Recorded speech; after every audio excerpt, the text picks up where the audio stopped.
Hi everyone, it's Lisa here. I'm back today with a haul video for you. These are the items that I've purchased since my last video, and actually I still had a couple of gift cards left over from my birthday, so most of it has actually been bought using those. I'm going to jump straight in and show you what I got. So I attended a colouring course recently, a Copic colouring course which was run locally by the Copic ambassador or instructor here in the UK called Faye Jones. I go to several of her classes, and she works in conjunction with Die for a lot of the time when she does her classes, and they had a pop-up shop where I was attending the class. So I went ahead and I picked up some items from there. And I managed to get hold of this ink on 3 fade out ink, which I haven't found over here. I mean, I haven't looked for it extensively here, but when I did look a few months ago, I wasn't able to get it. And Dies to Die For are now stocking ink on 3 products. I think there's stamps as well that you can buy. I just wanted the fade out ink because I really don't do a lot of no-line watercolouring, and it's something that I want to spend some more time on, and so I was desperate to try out this fade out ink. You can of course use a distress ink, which I use sometimes, and I usually use antique linen, but I was curious to see how this compared, so I was happy to see that there and pick it up whilst I was there. And I also picked up these. They're called stitched square scallop frames, I think. Stitched square scallop frames, I did get that right. Yes, from My Favourite Things.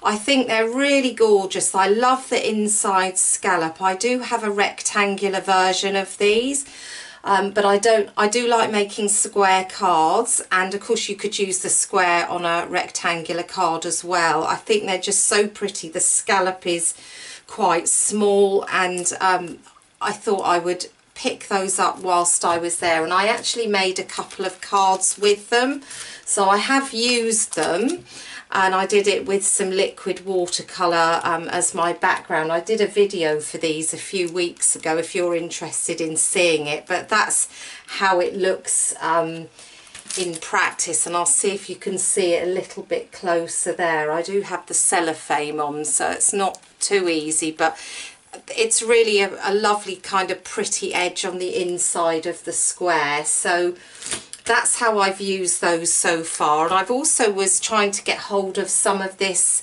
patterned paper, which it's been out of stock there for a while, so I was rummaging through all their papers and I managed to find one pack, so I grabbed that while I could because I haven't been able to order it online. Love the colours of this. I mean, it is a kind of, it's called Merry and Bright, so I suppose it is really a Christmas set, but of course I think you can use it all year round. And they're just really, really lovely plaid patterns. Some are diagonal and obviously some are square as well, and of course I just love all the bright colours, so it probably won't come out again till Christmas, but you never know. So I also got that while I was there, and then I picked up the dies. For those of you that watched my last haul video, I did get the MFT Adorable Elephant set, and I wasn't able to get the dies at the time, but again I managed to pick those up at the same event, so I think I got the last set of those as well. They're so difficult to get over here, so really happy to have picked those up, and I can now start to use that elephant set.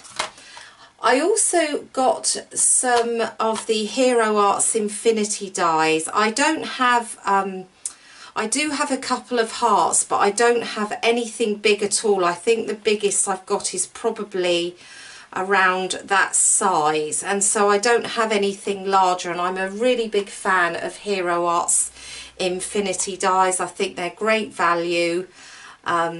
You can get them often off Amazon. They come from the US, and often it's free postage, so they're usually quite a good deal. I mean, you can get them over here as well, but you do pay a bit more than having them shipped over from the US. So I managed to get hold of those as well. I like this shape heart. I like the kind of puffy edge to that, so I'm really looking forward to trying those out.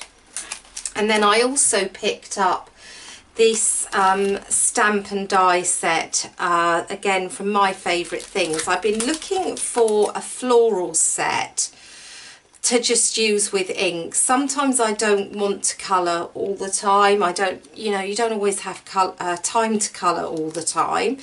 And I've been investing recently in some inks, and I've had some inks gifted to me as well, which was really lovely from a friend. And so of course I wanted to make sure that I was using them, and I wanted to use them with a floral set. So I went on the website and started to have a look around, and MFT have about 6 or 7 of these sets, so it's really hard to narrow it down to the one that I thought I would like the most. But I really liked the shape of the leaves on this, or these kind of sprays of branches of leaves. I thought that was really nice. I love this kind of floral here, and there's also like a little painted one as well. And so they are kind of layering as well, like 1 or 2 layers for each one, but I think it looks like you can use them individually as well. So maybe they're not actually layering. I think perhaps you just use them as individual, but they're different sizes. So I thought that was really pretty. I hope it works out when I start to use it. And I did get the dies to match, because I thought these are just going to be really awkward to cut. And it always gives a nicer finish, of course, when you use a die. So that was most of my purchases that I got sort of from the UK. And then I did a little order over at Simon Says Stamp, and they had a sale on recently. They had one of those mystery sales on where you can, they put 50 brands in the sale, and you kind of fill your cart, and at the end of it, when you go to check out, it tells you which of those brands were in the sale. So it's a little bit of a surprise, and it's a bit of fun.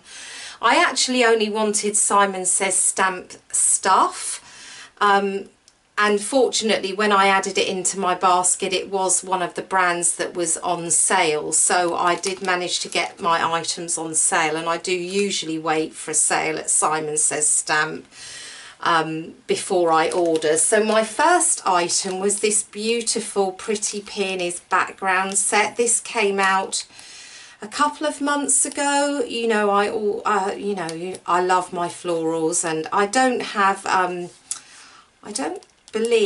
pretty sure I don't have a background stamp with any flowers at all. So I thought these were lovely. You've got some of the images are quite large, so but it is a busy background, and so I'd be interested to see how I can make it look with lots of watercolouring. I have seen some examples, plenty of examples of it, and it does look gorgeous, so I'm looking forward to trying that out. I picked up some alphabet dies, and I loved the shape of these. These also came out a few months ago, and I only own one set of alphabet dies. I don't use them that often, but I do use them sometimes, but they're very thin and long, and I actually think I prefer the kind of round shape to these. So I don't think they're not overly big. You can see the size here. They're quite a, you know, they're quite a small size as well, so I think they're going to fit really well onto any card base, really, horizontal or vertically, and of course you can customise your cards with them. So I've picked up those, and I also have been wanting this die for ages. This is the Outline Clustered Leaves die. It is so pretty, and they actually do one that's a solid die, so it was a toss-up between the outline and this one, sorry, the outline and the solid one, and I couldn't get both. You know, I don't have the money to buy both, so I went with the outline one because you can also fill some of those sections back in with the cutout piece if you wanted to have some of them as solid leaves. So I thought in a way that was a little bit more versatile. And I have the stencil, the leaf stencil, that I absolutely love, and so I think the shape of this is beautiful. I think it just looks stunning across a card. So I really have been wanting this for ages, so I'm so glad that I've picked that up, and I can't wait to make something with it.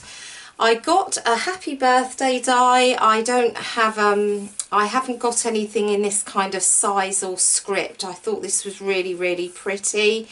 I don't know whose handwriting it is. I'm not sure if that's Christina Werner's. It looks a little bit different to her normal, but whoever designed it, I think it's a really pretty, very thin sentiment. So I think that would look really nice even on its own on a card. So I thought I would get that whilst I was shopping. And then my last three items, well, my last three kind of bigger items I suppose I got was some snowflake dies. This is the Rena snowflake, the Joy snowflake, and the Eliza snowflake. I know it's not Christmas and these aren't going to be coming out till Christmas, so half the things I tend to buy I can't use straight away, but you know, I know they're there for Christmas. So I've picked dies that I've gone for different sizes basically. I don't want to buy loads of snowflake dies. I want to have some, but I need to have kind of 3 or 4 different sizes. So I'm hoping that these are all going to be, I did check the sizes before I ordered them, so I think I'm going to have a larger, a medium and a small shape. And of course they're all different and they'll all coordinate well together. So I thought whilst there was a sale on, I would get those as well. And then last but not least, I picked up some cardstock. Not very exciting, but I love fog cardstock. It's a very, very lovely neutral grey. One of my most used background cardstock base colours. I also picked up some more of the slate. Again, I really love a dark grey cardstock base. Sometimes I think it shows off a bright project really, really well. So I like to have a dark grey background. I picked up some cotton candy cardstock as well. I'd run out of that. It's a beautiful soft pink. And I actually got, a couple of years ago, I bought one of those sample packs, or the combination packs of colours from Simon Says Stamp, and they're a fantastic way of seeing what you're going to use. And cotton candy was included in that sample pack at the time. It probably still is now, and that's the one that I've used the most. So it was a really good idea to get those, because you don't waste, you know, a load of money buying colours that you're not going to use really. So, but you do have a few of them there, you know, if you want to use an orange or a yellow or something, which are not normally my go-to colours. But suffice to say, that's why I got the cotton candy, because it had run out from that sample pack. And lastly, I picked up some of this ivory cardstock, and I saw a video from Debbie Hughes where she talked about using this cardstock as a base for her watercolour. She found that it had come the kind of closest to matching her cardstock. She uses quite a lot of arches, and so I thought I would give it a try. It's a really lovely ivory colour. It's not cream, of course, it's much softer than that, so I'm pretty sure it is going to look lovely against a watercolour background. But I thought I would get that and see what I thought of it. So that's my items for this month. I hope that you've enjoyed seeing them. I really hope I get to use them soon. I just don't seem to have enough hours in the day. I buy all, well, you know, you buy these things with great intentions and you don't always have time straight away to use them. But I really hope to use them soon. And I will be back with another video. I'm actually going to put myself on a little ban for a few months, because I want to make sure that I'm using what I've got. So I don't anticipate having a video up for a while, but that's it for now, and thank you so much for watching. I'll list everything that I've bought in the description below and over at my blog in case you're interested in finding out a little bit more about them, and I will be back with another video for you soon. Thanks again, bye for now.